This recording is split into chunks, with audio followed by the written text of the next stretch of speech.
Hello friend, this is lecture 2 on vector।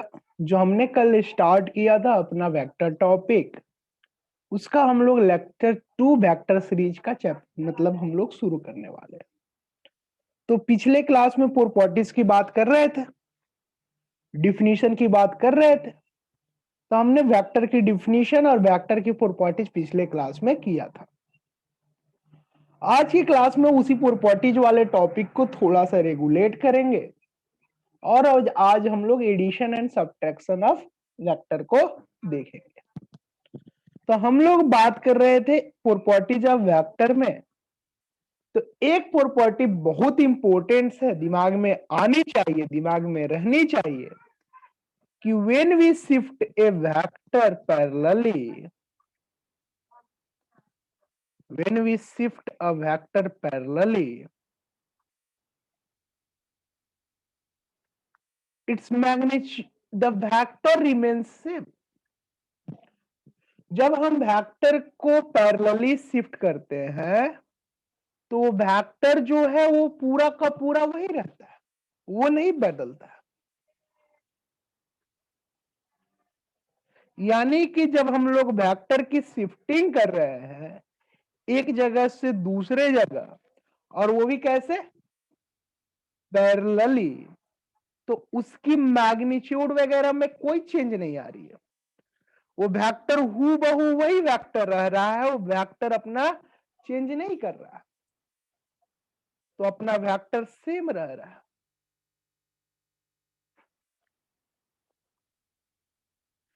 तो ये हमारा एक प्रॉपर्टी बचा हुआ था जो बताना जरूरी था। तो ये मैंने उस प्रॉपर्टी को भी डिस्कस कर दिया जो अपनी बची हुई थी कि अगर हमारा वेक्टर को पैरेलल शिफ्ट कर रहे हैं तो उसकी वेक्टर जो रहेगा वो सेम ही रहेगी। अच्छा, इसकी मीनिंग क्या है, थोड़ा इसको भी समझो। ये जो मैंने लिखा वेक्टर रिमेन सेम, इसकी मीनिंग क्या है, उस मीनिंग की बात कर ले। मान लो एक अपना वेक्टर यहां पर गिवन है, just for example.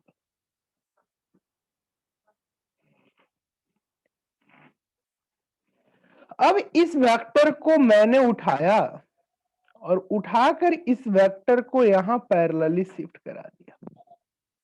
Same vector, same magnitude, magnitude wise same रखना जरूरी है।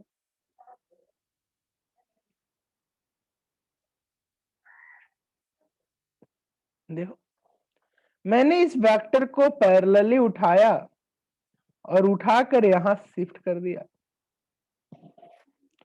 तो ये पैरेलल शिफ्ट है, तो ये अगर ए वेक्टर है तो ये भी हमारा ए वेक्टर ही होगा। ये कहने का मतलब था इसको, this will be also our A vector only, ये भी हमारा ए वेक्टर ही होगा, ये मैं बताना चाहता। Now move on to next topic जो इंपॉर्टेंट है, जानना जरूरी है।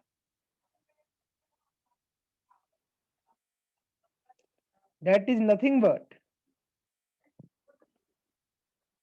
We will see addition and subtraction of vector.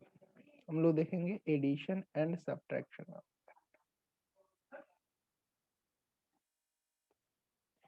Addition. एक minute रुकिएगा।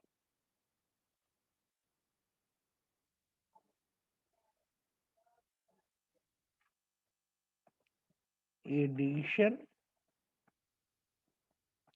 And subtraction of vector.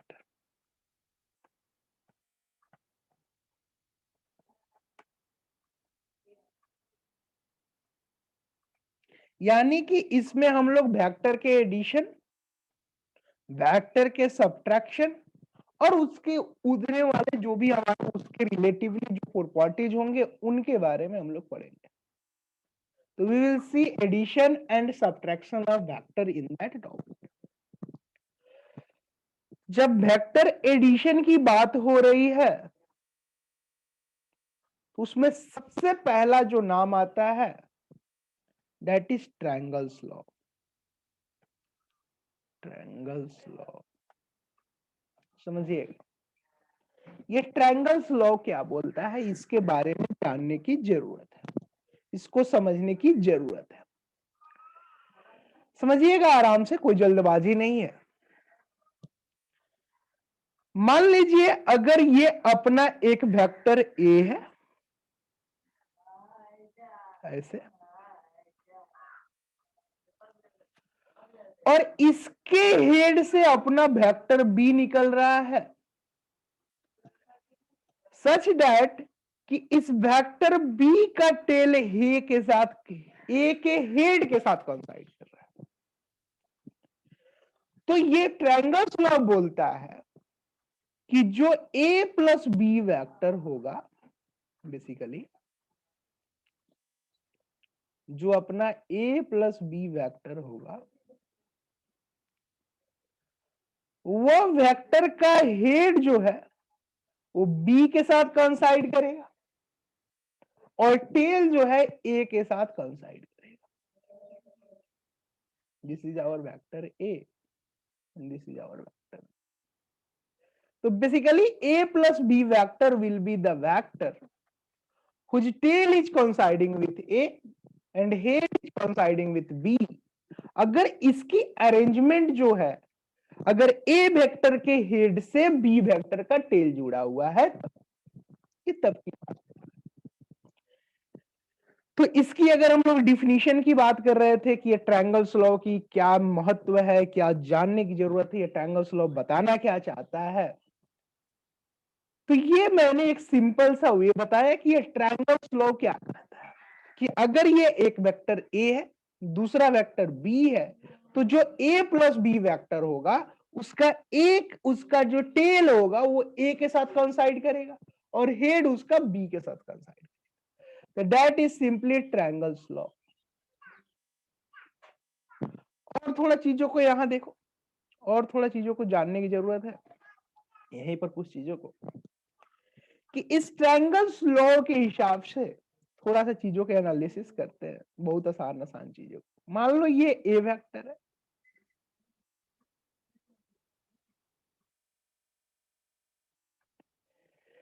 A vector के हेड से अपना ऐसे निकला हुआ बी वेक्टर है और बी के हेड से इस तरह से बना हुआ अपना वेक्टर सी है।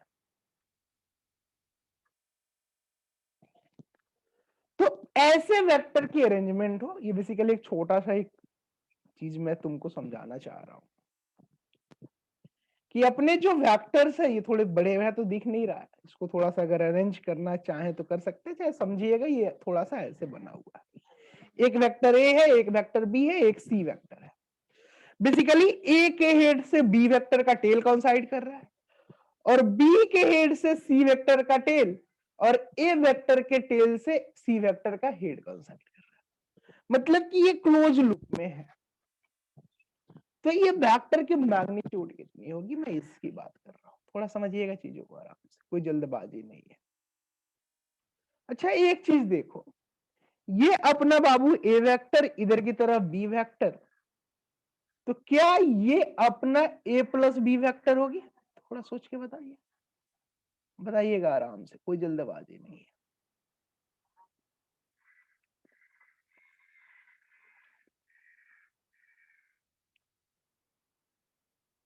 ए plus B vector, A vector plus B vector. और देखो, चलो बढ़िया है भाई, आगे देखो और समझो। ये जो a प्लस बी वेक्टर है और ये c वेक्टर है, दोनों एक दूसरे के पैरेलल है लेकिन एंटी डायरेक्शन में, डायरेक्शन अपोजिट है। तो डायरेक्शन अपोजिट है मतलब कि एक प्रॉपर्टी बताया था आपको कि अगर वेक्टर को स्केलर मल्टीपल से मल्टीप्लाई कर दिया जाए और स्केलर निगेटिव हो तो वेक्टर पूरी की पूरी चेंज हो जाती है। तो कहीं ना कहीं ये जो दोनों वेक्टर है वो इक्विवेलेंट है, बस मैग्नीट्यूड वाइज डिफरेंट है। तो basically we can say here कि magnitude of C will be equal to magnitude of A plus B, लेकिन दोनों की डायरेक्शन अपोजिट। तो यहां से अपने को एक चीज मिला कि a प्लस बी जो है ये c के मैग्नीट्यूड के बराबर है लेकिन डायरेक्शन अपोजिट है। तो कैन वी से सिंपली कि c vector is equal to minus of a plus B vector, minus of a vector plus b vector. तो ये हमने को मिला कि ये जो दोनों वेक्टर हैं दोनों के साइन अपोजिट हो गए, पोलैरिटी अपोजिट हो गई। तो a प्लस बी प्लस सी जो होगा ये सिंपली अपने को क्या दे देगा? क्या ये नल वेक्टर बनाएगा? क्या ये जीरो वेक्टर बनाएगा? क्या थोड़ा सोच के देखिए, पॉज कीजिए वीडियो को, अगर उसको थोड़ा एनालिसिस कीजिए, अपने से देखिए। तो a plus B plus C vector will be equal to zero vector. अच्छा, थोड़ा और केसेस देखो। चलो यहां तक भी सही है, कोई दिक्कत नहीं। और थोड़ा एनालिसिस करते हैं चीज।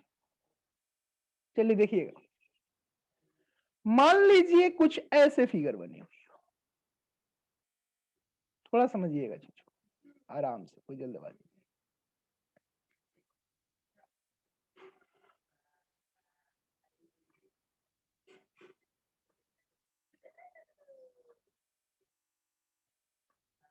थोड़ा सा चीजों का एनालिसिस करना है आराम से, कोई जल्दबाजी नहीं है।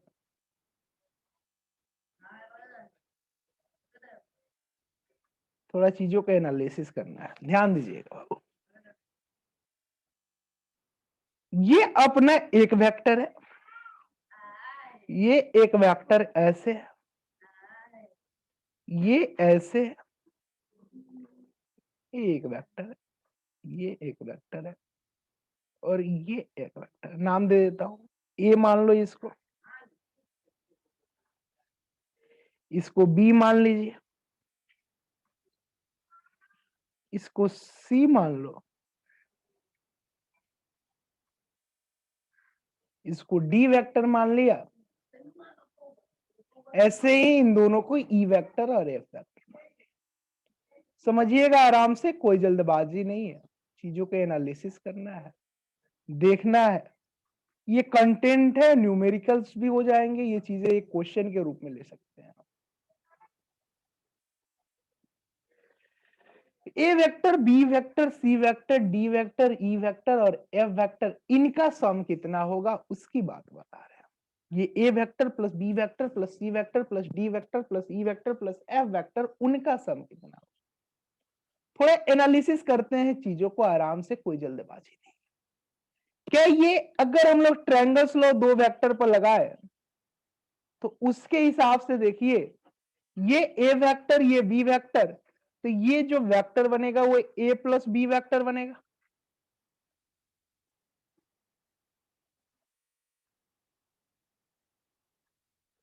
वैसे ही ट्रायंगल्स लॉ इन पर भी लगाते हैं। अब ए प्लस बी और सी के बीच में,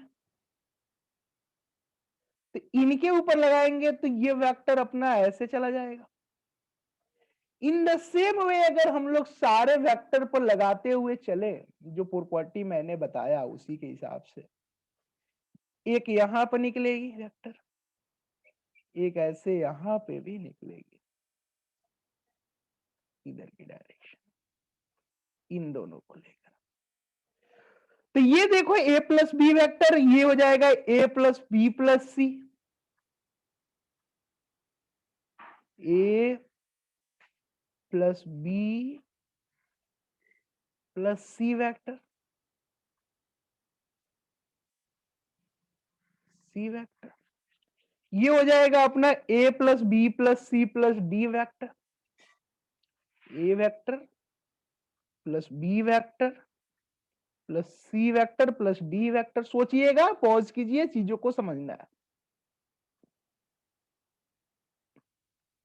प्लस डी वेक्टर, और वैसे ही ये जो वेक्टर होगा अपना, ये वाला, ये हो जाएगा A vector plus B vector plus C vector plus D vector plus E vector plus B plus C vector plus D vector plus E vector, D plus E vector. Basically किया क्या है, थोड़ा सा मैं फिर से एक बार रिपीट कर दूं।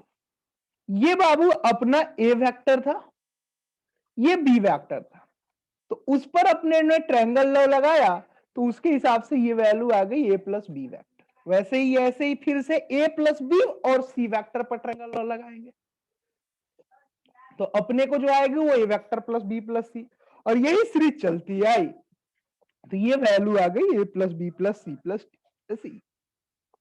और यहां पर देखो same like the previous case, ये दोनों एक दूसरे के एंटी पैरेलल, तो that is equal to minus A vector.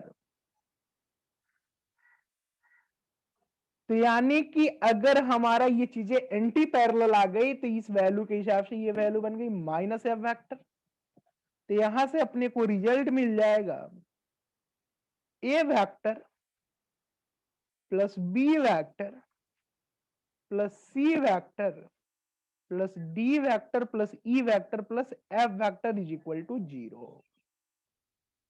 E vector plus D vector plus E vector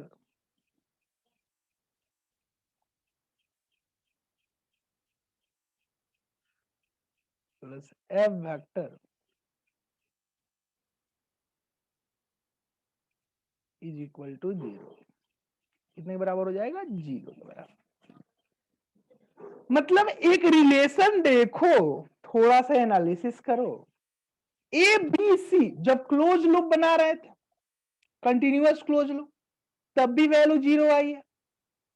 यहां A B C D E F करके बना था, तब भी 0 आया है। अगर इस क्वेश्चन के हिसाब से अगर हम लोग एनालॉगस कंसेप्ट की तरफ जाए, तो कैन वी से सिंपली एक पॉइंट के रूप में क्या हम इस बात को रख सकते हैं क्या? थोड़ा समझेंगे। For a close loop, for a close loop,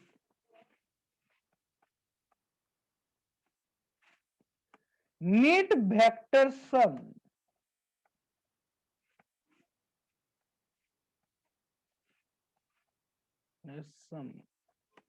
equal to 0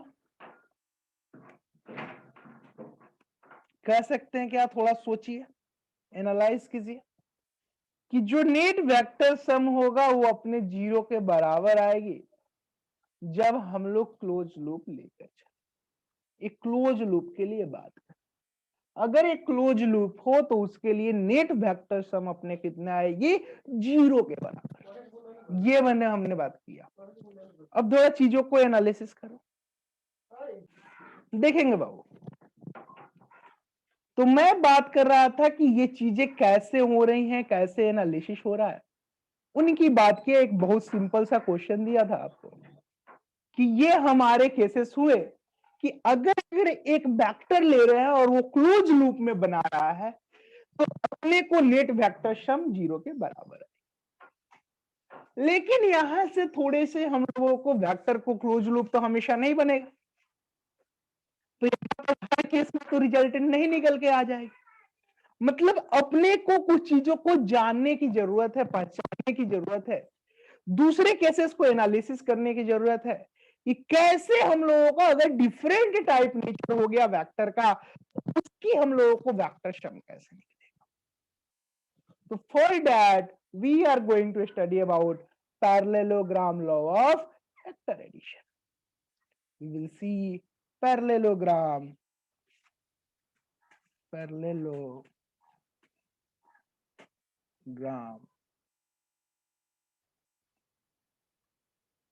law of vector addition. थोड़ा समझिएगा चीजों को।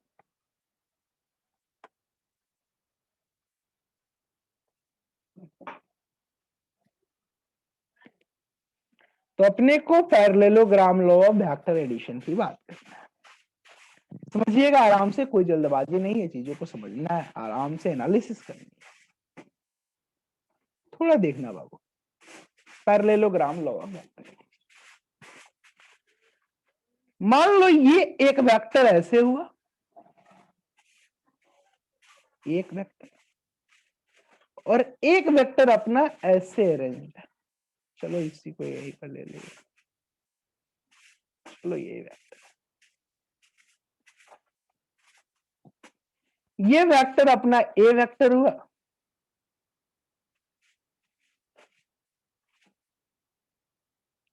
और ये वेक्टर अपना बी वेक्टर हुआ।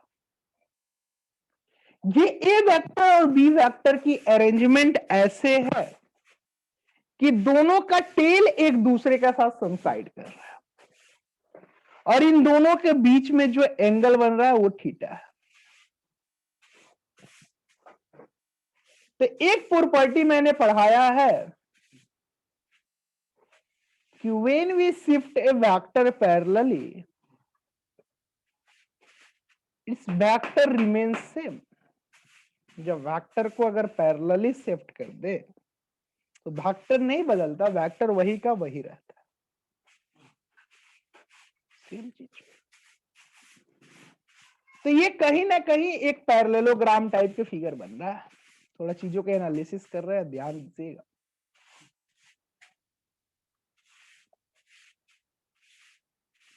अगर ये दोनों लाइन एक दूसरे के पैरेलल हो गया, थोड़ा सा चेंज कर लेता हूं कलर, तो ये एंगल और ये एंगल दोनों थीटा के बराबर।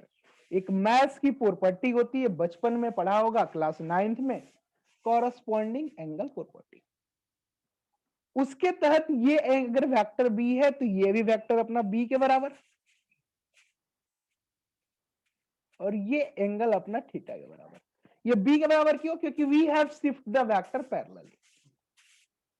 अब थोड़ा मैथमेटिक्स करते हैं, थोड़ा ध्यान दीजिएगा।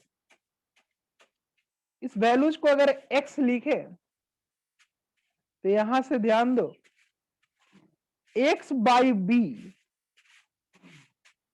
That will be equal to perpendicular upon hypotenuse, ये होती है अपनी साइन थीटा।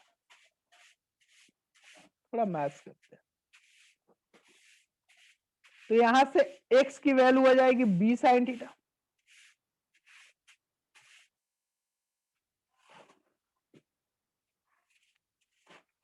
अगर मान लो ये डिस्टेंस भी है,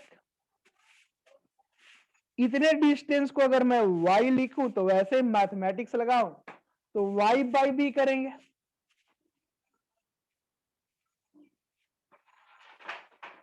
that will be simply equal to cos theta.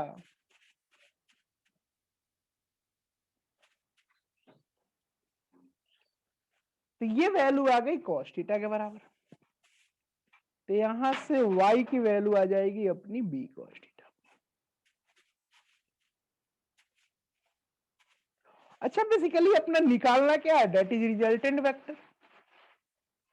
Resultant vector का मतलब बाबू, रिजल्टेंट वेक्टर का कहने का अर्थ है कि we have to find a vector named a plus B.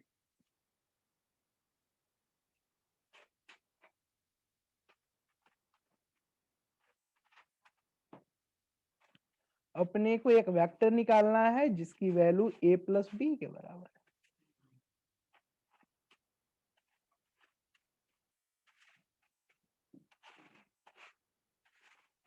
एक रिजल्टेंट वेक्टर निकालना है that is equal to a plus B vector, इसको निकालना है।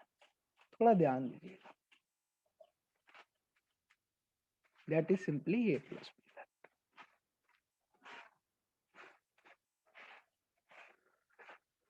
तो इसके हिसाब से अगर बात कर रहे हैं तो यहां से ये y की वैल्यू निकल गई, x की वैल्यू निकल गई।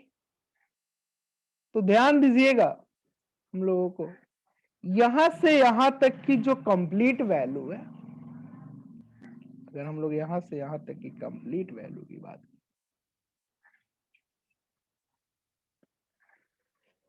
That is simply nothing but a plus B cos theta. थोड़ा ध्यान देकर आराम से कीजिए, कैलकुलेशन को ध्यान दीजिए, एकदम जरूरी है, चीजों को समझना है। ये अपना a plus B,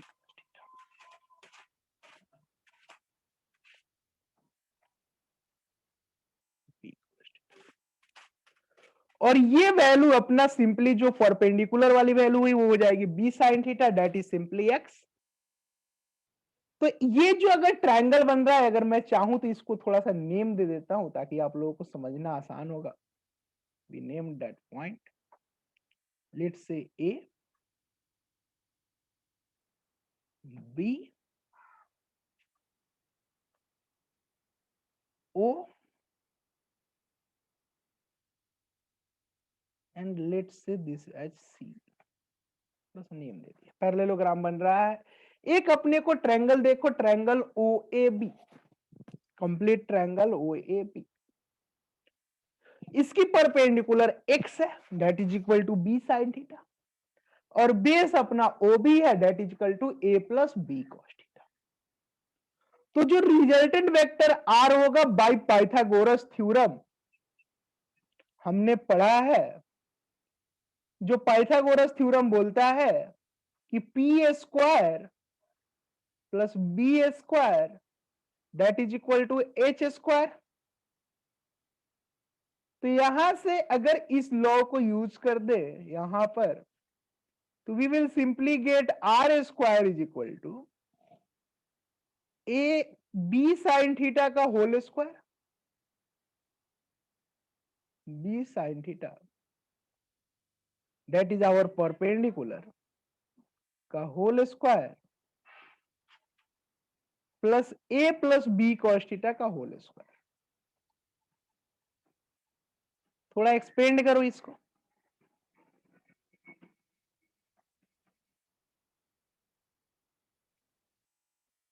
cos theta का होल स्क्वायर एक्सपेंड करेंगे तो ये वैल्यू बनेगी B square sine square theta square sine square theta plus पूरा A plus B cos theta का होल स्क्वायर करेंगे तो यहां से भी अपने को वैल्यू आएगी A square plus B square cos square theta, cos square theta plus 2ab cos theta.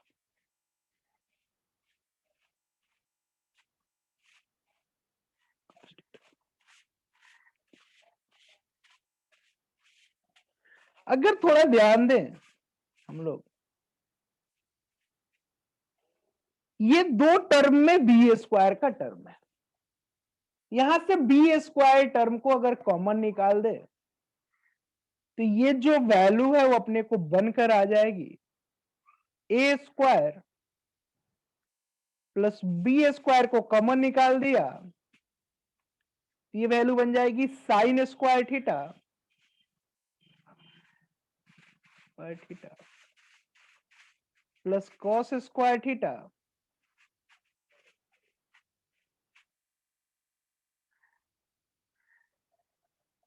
Plus 2ab cos theta.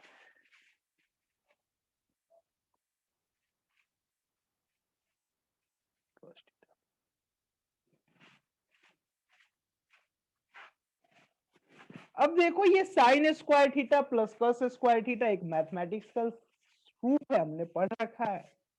ये sign square theta plus cos square theta जो 10th में आपने पढ़ा होगा, इसकी वैल्यू होती है 1 के बराबर। तो ये वैल्यू हो गई अपनी पूरी की पूरी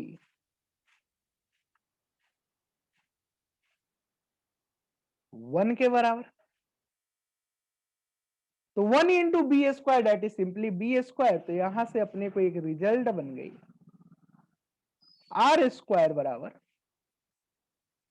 ए square plus B square plus 2ab cos theta,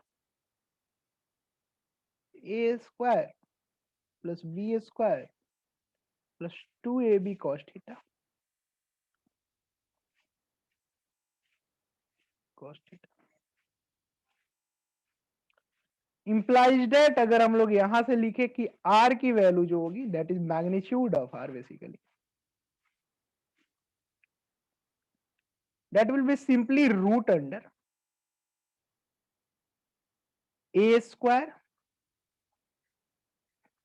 plus B square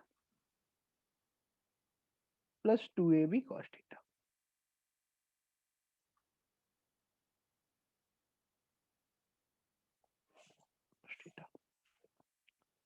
थोड़ा और एनालिसिस करो, यहां से थोड़ा और चीजों को देखो, एनालिसिस करते हैं और थोड़ा चीजों को और समझते हैं कि ये जो आर वेक्टर निकला है इसके हम लोग डिफरेंट केसेस को एनालिसिस करते हैं। मान लो अगर हम लोग केस 1 देखें,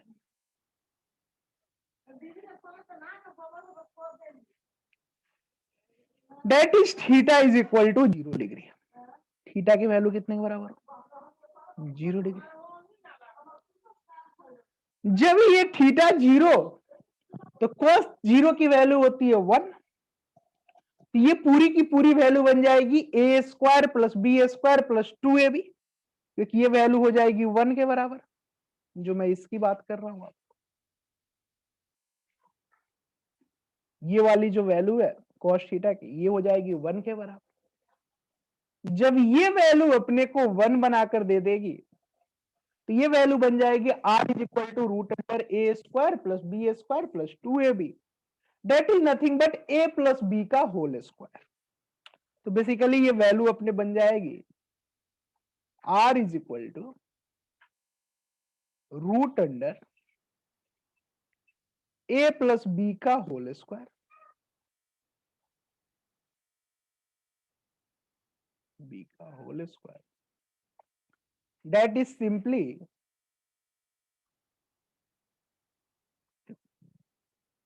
adding the vector a and a vector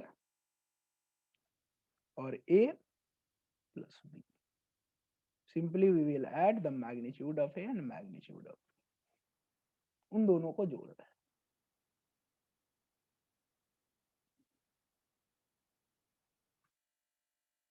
Simply a plus b. a vector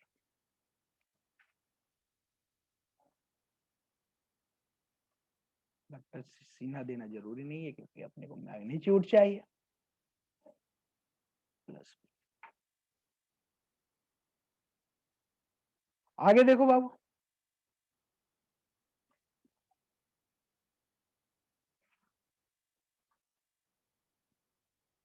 और चीजों को समझो। केस 2 कर ले, जब थीटा की वैल्यू अपने को 90 हो जाए, जब थीटा 90 तो cos 90 की वैल्यू होती है 0, तो ये पूरी वैल्यू बन जाएगी सिंपली 2ab cos 0 की वैल्यू हो जाएगी 0, तो यहां से ए स्क्वायर प्लस बी स्क्वायर आ जाएगा का अंडर रूट, तो यहां से अपने को आर की वैल्यू बनेगी रूट अंडर, मैग्नीट्यूड की बात कर रहे हैं basically, R will be root under A square plus B square, that will be simply R vector. Case 3 की बात की जाए,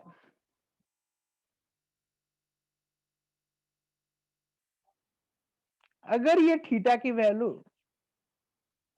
180 हो जाए,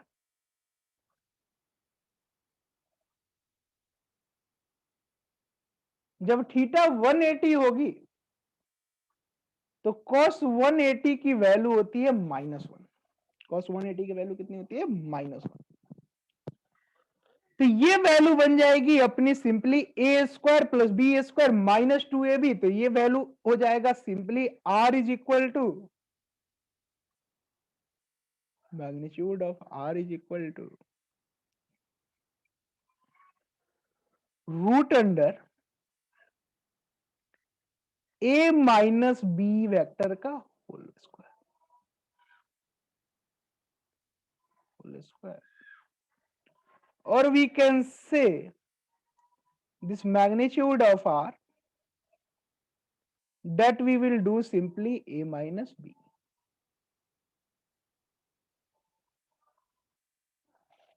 a में से b को घटाते हैं। So that is the simple method to find our resultant vector using the addition law or that is parallelogram law.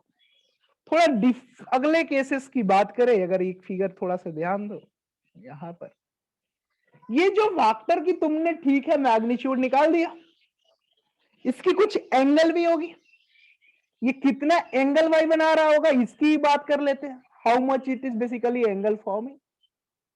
अगर इस वेक्टर के एंगल को अल्फा बोले, तो अगर हम लोग यहां से लिखे tan alpha, that will be simply A B upon O B. ये डिस्टेंस ए बी यहां पर,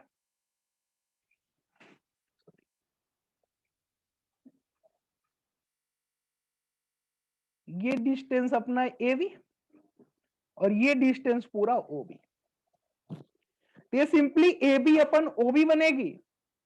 तो यहां से अपने को वैल्यू बनता हुआ दिखेगा, थोड़ा ध्यान देना। Can we write the value tan alpha from that figure? That will be simply A B upon O B, और ये ए बी जो था वो कुछ और नहीं एक्स था, that is equal to B sine theta. ध्यान दिए होंगे तो, और ये ओ बी की वैल्यू थी A plus B cos theta.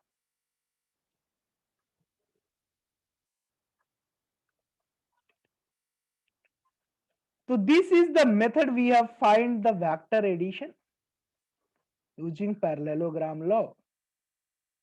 हमने पैरेललोग्राम लॉ देखा to find the vector addition of two vector. दो वेक्टर दिए होंगे तो कैसे उनकी रिजल्टेंट निकालेंगे, इन सब चीजों के बारे में देखा। अब अपने को थोड़ा सा चीजें देखना है, that is some properties on addition. क्या वेक्टर एडिशन जो है कुछ कुछ प्रॉपर्टीज जो फंडामेंटल प्रॉपर्टीज होते हैं उनको फॉलो करता है। तो अपने को सबसे पहले बात करेंगे that is commutative property over vector addition. Commutative,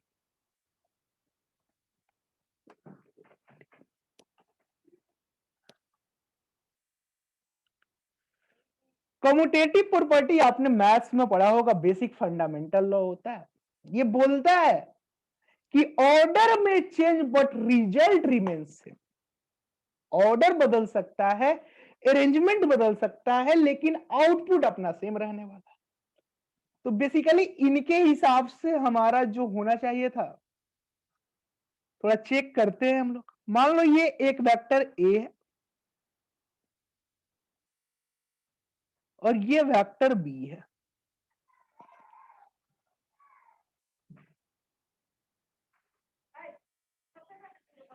तो ये जो वेक्टर यहां पे बनेगी वो अब हमारा ए प्लस बी वेक्टर होगा। ए प्लस बी वेक्टर होगा।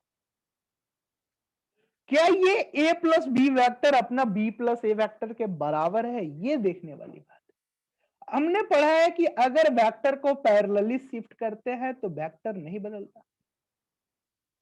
तो ये वेक्टर अगर हम पैरेलली यहां से यहां शिफ्ट कर दे तो ये भी बी वेक्टर होगा। उसी तरह इस वेक्टर को उठाकर यहां शिफ्ट कर दे तो ये भी अपना ए वेक्टर होगा।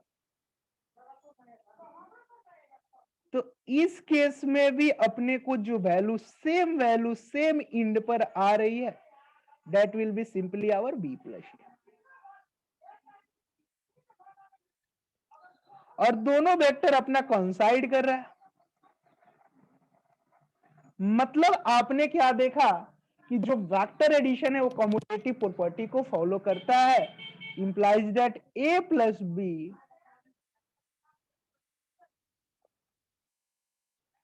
Is equal to b plus A.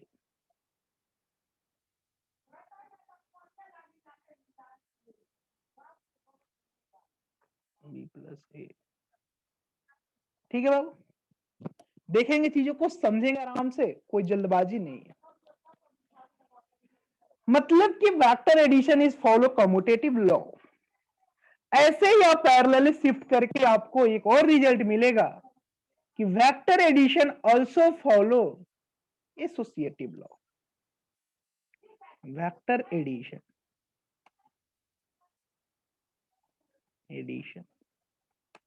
also follow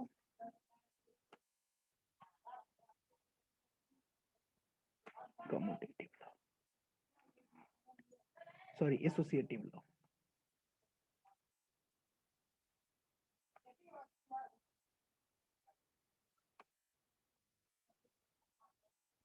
तो देखो बाबू, ये एसोसिएटिव लॉ वाला भी चीज देख लो।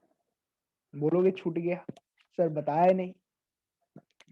चीजों को समझेंगे। मान लो ये एक वेक्टर ए है, एसोसिएटिव लॉ बोलता है क्या है ऐसे, A vector plus B vector, कोई भी क्वांटिटी हो, then followed by plus C vector.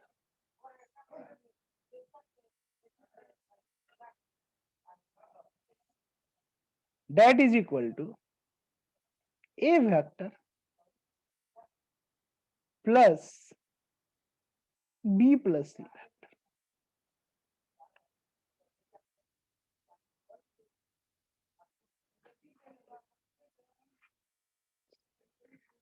थोड़ा ध्यान देना।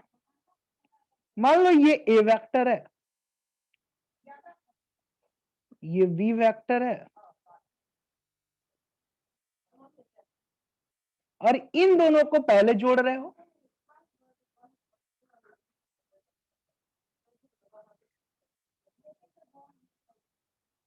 ये वैल्यू बन जाएगा अपना a प्लस बी वेक्टर। और इस a प्लस बी वेक्टर पर आप c वेक्टर जोड़ रहे हो, इस a प्लस बी वेक्टर पे आप ऐसे करके एक c वेक्टर जोड़, you are adding some c vector. तो ये अपना वैल्यू बनेगा a plus B plus then followed by c। Sorry,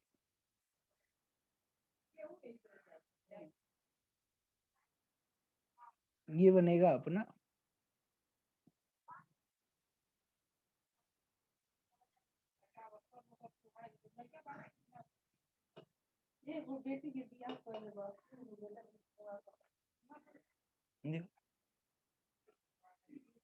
ये वेक्टर हो गई a plus B plus C vector. This is this vector. अब दूसरा वाला करो, b प्लस सी को पहले जोड़ो। जब b प्लस सी को आप जोड़िएगा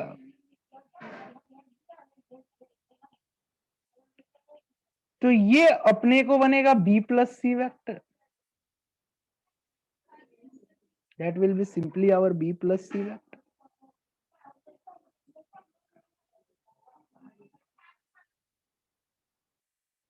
सी वेक्टर।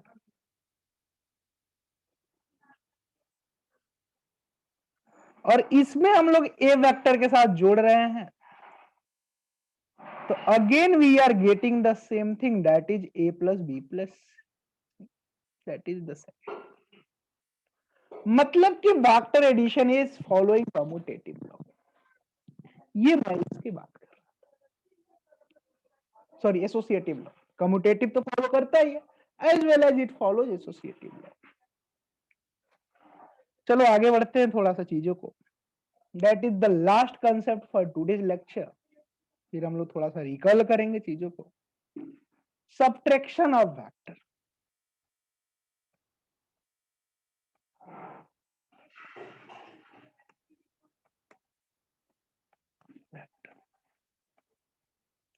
वेक्टर की सब्ट्रैक्शन कैसे करेंगे उसकी बात कर रहे हैं, थोड़ा ध्यान से।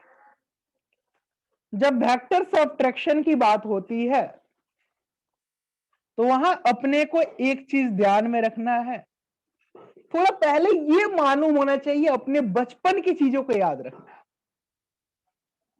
सब्ट्रैक्शन होता क्या है पहले ये समझो। सब्ट्रैक्शन के बारे में बताया गया होगा कि that is nothing but additive inverse of the quantity.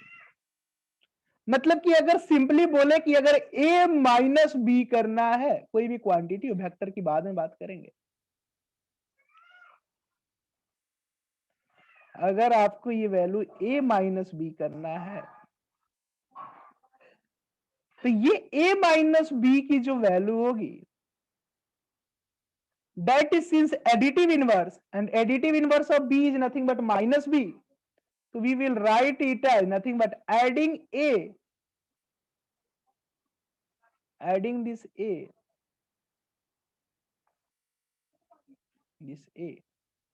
with B vector, with minus B vector, sorry, with minus B only. यही तो इसकी मीनिंग है एडिटिव यानी सब्ट्रैक्शन। तो यार वही करो ना, यहां पर क्यों नया चीजें करने की जरूरत है? जो हमने बचपन की चीजें सीखी है उसी को अप्लाई कीजिए ना यहां पर भी भाई। यानी कि हम लोग जो वेक्टर लिया वहां पर जो भी वेक्टर था, अब हम लोग ए वेक्टर को माइनस बी वेक्टर के साथ जोड़ रहे हो। तो if we are doing the same thing, then we will get the resultant vector in that case, that will be equal to root under a square plus b square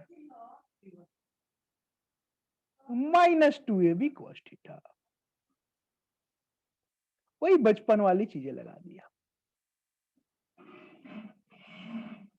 सब कुछ ठीक, सारे चीजें सेम। अब बी की जगह minus B होगा। अच्छा, बहुत लोग ये सोच सकते हैं, जो बहुत लोगों के दिमाग में क्वेश्चन आ सकता है कि ये अपना बी वेक्टर हुआ, इसका वेक्टर का एडिशन कर रहे हो, ये ए वेक्टर हुआ, ये बी वेक्टर ले रहे हो आप। चलो ठीक है, इनके बीच में जब एंगल की बात कर रहे थे तो मैंने इसको एक्सटेंड किए होंगे, ऐसे करके आपने एंगल निकाला होगा, ठीक है। ये वेक्टर, तो ये ए वेक्टर, ये बी वेक्टर, इनके बीच में एंगल थीटा, तो इधर अपना आर वेक्टर बन रहा था। अगर हम लोग इसको पैरेलल कर दिए, चेंज कर दिए, एंटी कर दिए, जब माइनस बी करेंगे तो भाई डायरेक्शन बदल जाएगा।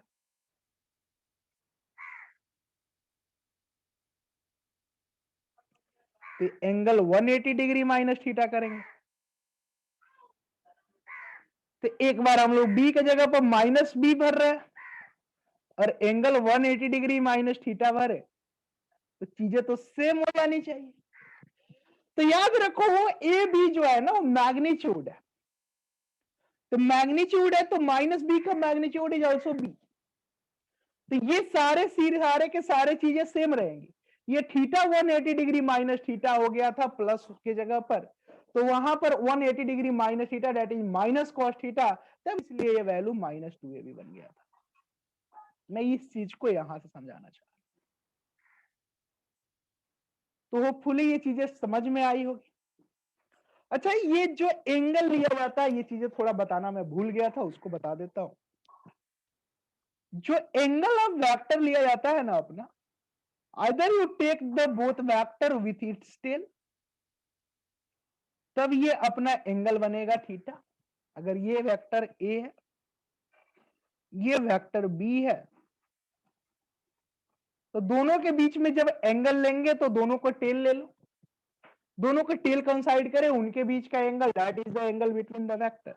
और either we take the head of the both vector, then also that will be the angle between the vector। तो ये अपनी क्लासेस थी, ये अपना एक लेक्चर 2 था, that is overview about vector addition and vector subtraction. तो हम लोग आज की क्लास यहीं पर, मतलब कि ये जो अपने थ्योरी पोर्शन थी आज की, वो यहीं रखते हैं। थोड़ा चीजों को समझिएगा। तो नेक्स्ट क्लास में अपने को वेक्टर के बारे में, हम लोग component of vector and unit vector के बारे में पढ़ेंगे। जो उसका अगला क्लास होगा, we will see about dot product and followed by cross product. तो अभी वेक्टर पे 3 लेक्चर और आने वाले हैं। वेक्टर के बाद हम लोग पढ़ेंगे motion in 1D, that is kinematics. Unit and dimension को मैं बाद में पढ़ाऊंगा। काइनामेटिक्स के बाद Newton laws of motion, Newton laws of motion के बाद वर्क एनर्जी पावर, और ऐसे ही अपना सीक्वेंस चलेगा। थ्योरी के डायमेंशन को मैं थोड़ा लेट पढ़ाऊंगा, क्योंकि थोड़ी चीजें हो जाएंगी तो थोड़ा डायमेंशनल एनालिसिस के आइडिया हो जाएंगे आप लोगों को, तो वो पढ़ाने में मजा आएगा। तो आज की क्लास यही बाइंड करते हैं। मेहनत कीजिए, डाउट हो डाउट को पूछना है आपको कमेंट सेक्शन में कीजिए, ज्यादा से ज्यादा लोगों तक इसको पहुंचाइए ताकि वो इसके फायदे उठा सके। Okay, thank you.